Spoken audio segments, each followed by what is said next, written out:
De repente é verdade. Tentamos uma vez e acabamos perdendo o jogo. E justo quando era possível repetir "eu sei" com Pasolini, como um grito comum de ameaça, não como um mantra, como foi depois para qualquer um que se vangloriasse de um mandato profético, ao alcance do primeiro malandro telegênico, interessado em vender romances, monólogos, filmes de denúncia fácil e inútil, com os quais fazer ninar em cada um a infeliz consciência que permanece como um membro cortado e que ainda coça. Conhecer os nomes de quem faz ou conspira para disputar o poder com aqueles que o tomaram para si, mas conhecê-los muito bem, para poder dizer, sem provas e sem um só indício, não serve mesmo para nada, ou talvez apenas para lamentar seu próprio isolamento como artista, que compreende, mas que por sua vez segue incompreendido pela massa dos inúmeros alienados, felizes de escutar em silêncio cada denúncia, que no entanto não lhes muda a vida. De sua cama de hospital, Li Wenliang não passou a repetir que em uma sociedade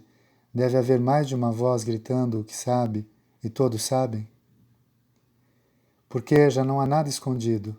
e as provas estão diante de nossos olhos. E por sorte também há muitos de nós que são capazes de extrair dos discursos de fachada aquilo que há neles de verdadeiro, e que talvez sequer queiramos descobrir, se dissolve até mesmo a certeza que era a nossa, de habitar a fábula de um mundo que nos pertence, sem que nos contenha, em sua espessa trama de substância que só fica às margens da vida e conecta cada coisa no planeta. O problema não é o que se sabe, nem a falta de provas ou de indícios. Tampouco exige a acuidade que supomos nos intelectuais, porque basta ter vontade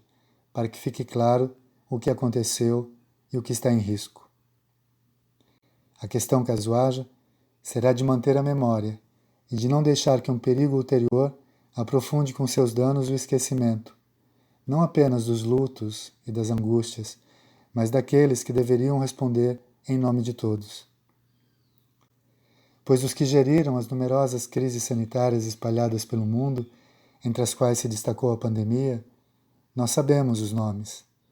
bem como das cúpulas impunes que atuam em toda parte para que reine a ignorância, a morte e o medo. Dos que geriram a seguir as fases opostas à negação inicial, quando apareceram os primeiros sinais, e da paranoia social subsequente, sabemos quais são os nomes, bem como daqueles que apoiaram o estado de emergência prolongado, que parece prever um termidor, o enésimo, pensando bem, mas dessa vez incluindo a desaparição até dos direitos elementares de privacy e proteção da identidade. Mas nós sabemos, sobretudo, os nomes dos muitos que se sucederam sob o estandarte da liberdade, apenas a de mercado, é claro, a fim de corroer toda forma de igualdade e de tutela no mundo do trabalho, e que há 30 anos vem destruindo, em benefício das clínicas privadas, essa saúde pública que perdeu bem mais que a metade dos leitos, desde que por fim foi atacado o welfare. E é por isso que não ignoramos quem são os evidentes responsáveis do massacre lombardo. E também não são desconhecidos os nomes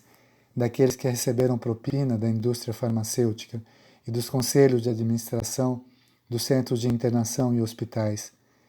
criados para excelência e incapazes de absorver o impacto de um contágio certamente disseminado, mas não a ponto de colocar de joelhos uma nação que houvesse se preparado a tempo para um evento que muitos tinham por inevitável, mas não letal, como foi, seguramente pela falta daquele pouco mais de terapias intensivas. E ainda daqueles que negaram a tantos migrantes econômicos o acesso à cidadania sanitária que os teria preservado, eles e os demais,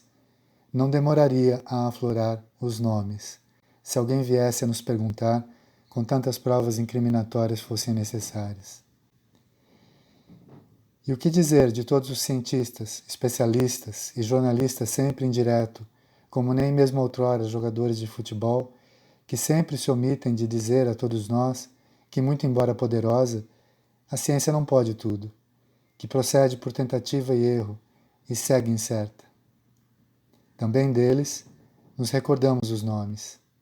E como poderia ser diferente se voltam os mesmos a cada noite, como se fossem os únicos competentes em toda a Itália? E se você pensa que por serem demasiado poderosos, por seu volume de negócios, e às vezes disfarçados de políticos eleitos por sufrágio universal, com frequência réus confessos, que não é correto repetir os nomes dos que poluíram, desmataram, destruíram o habitat de plantas e animais, promovendo de fato o desenvolvimento e em seguida a difusão de agentes patógenos e dessa zoonose afinal permanente em que vivemos? Pois bem, você está enganado. Porque é preciso escandir atentamente os nomes dos culpados e reafirmar que foram eles que deixaram totalmente ignorados as advertências de especialistas e os protestos das organizações nascidas no final do último conflito mundial, para limpar as consciências, mas nunca realmente postas em condição de intervir na escala adequada. Nenhuma pandemia pode ser derrotada internamente a um único país. E se a saúde não voltar a ser pública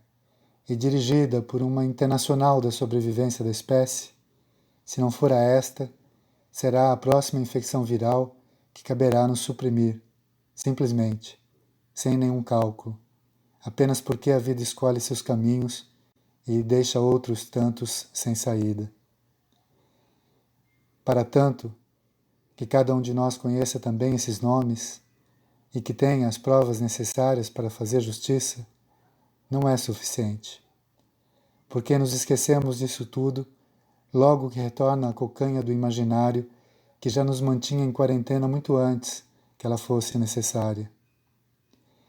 E então é preciso outra coisa.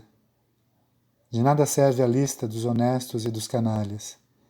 mas apenas o desejo de voltar a fazer frente comum contra o que toma posse do organismo certo e se multiplica às cegas, sem se importar de morrer da própria morte que infunde. É outra a infecção que nos mata, e nós todos não o esquecemos.